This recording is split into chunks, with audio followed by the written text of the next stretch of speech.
When she'd left D.C., she hadn't exactly given anyone a forwarding address. Not even him. His head tipped back as he straightened. He pulled off his sunglasses, tucking them in his pocket. His eyes. Never been able to forget those green eyes. Met hers, and he smiled. She shook her head. No, whatever it is, no. Just get in your car, drive. Get out of here. She marched toward her car. She'd already pulled out her key and was going to get inside and drive away from him. But Blake's hand flew out. His fingers curled around her wrist and held tight. I missed you. What? Her gaze jerked back to his face. Emotion glinted in his eyes. Emotion she didn't want to read. She couldn't handle his emotions. On good days, she had trouble dealing with the tangle of her own emotions. She definitely didn't want to deal with his. You can't hide forever, he murmured, as his thumb stroked along the inside of her wrist.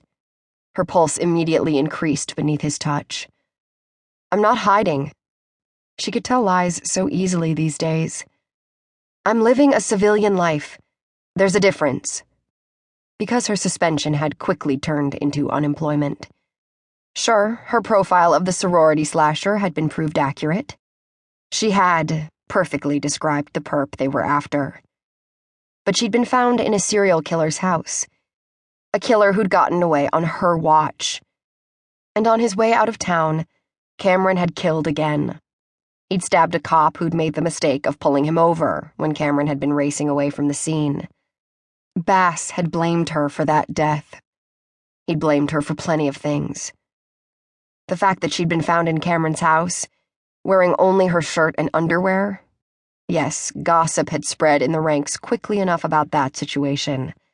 And that gossip had leaked out to the press. An agent who screwed a serial killer. Whispers had dogged her steps. But even worse than the condemnation from Bass, her own guilt had eaten away at her, because that cop's death is on me. She'd let Cameron get away. His escape was on her. She'd kept that secret shame inside for far too long. You're a profiler, Samantha, an FBI agent. You hunt killers. You stop them. She gave him a bitter smile. Haven't you heard? I fuck them too. And that was something else that haunted her. She'd thought she knew killers so well, that she understood the criminal mind, but all along, she'd been blind. How the hell was she supposed to trust her instincts any longer? She'd been dead wrong before. What if she was again? His hold tightened on her, became almost bruising. Her breath caught because Blake was never rough. Not with her. Not with... Jesus, Sam. He dropped her hand.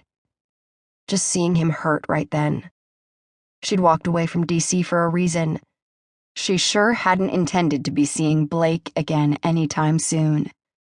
Just looking into his eyes made her feel as if someone had ripped open her heart. The way he'd stared at her, back in D.C., when he'd found her, half naked, covered in blood. Samantha cleared her throat. Why are you here? She asked him again. Because I need you. Those words were rough, all rumbly. Her eyes raked over him. She didn't think he meant that he needed her in a personal way. No, he had to mean... He's back. A muscle flexed along Blake's square jaw. He's doing it again. For an instant, her heart stopped. She couldn't breathe, couldn't move, and then... No! A fierce denial. With that cry, her heart began to race in her chest. Her breath came in quick pants. Even though sweat covered her from the run, Samantha was suddenly freezing. You're wrong. I wish that I was. Cameron Latham is hunting again, playing his sick games, doing his experiments. Her chill grew worse. And I need you to help me stop him. She shook her head. You came to the wrong woman. I'm not FBI any longer. Like he'd needed that reminder. You're the right woman.